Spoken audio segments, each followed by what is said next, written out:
Sound check. Welcome to my podcast episode number 1.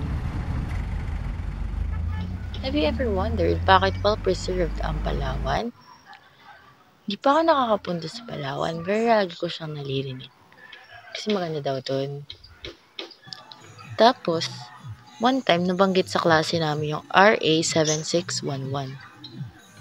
This is an act adopting the Strategic Environmental Plan for Palawan, creating the administrative machinery for its implementation, converting the Palawan Integrated Area Development Project Office to its support staff, providing funds, therefore, and for other purposes. Sorry, dumadaan mga sasakyan ah. So, unlike any other tourist attraction na may mga beach, Palawan lang ang mayroong batas sa pagprotekta sa lugar. Kung saan ang mga development at pagpapaganda ng Palawan ay dapat compatible daw sa pagprotekta at pagpapahusay sa natural resources at nanganganib na kapaligiran ng lalawigan.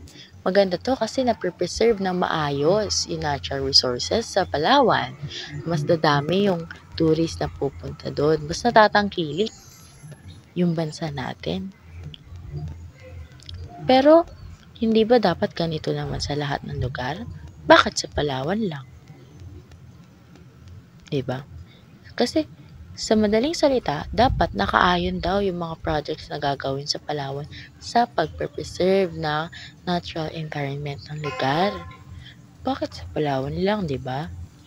Ang Palawan ay isa sa mga tourist attraction ng Pilipinas dahil sa white sand beaches and islands, malinaw na tubig at naglalakihang mga limestone cliff.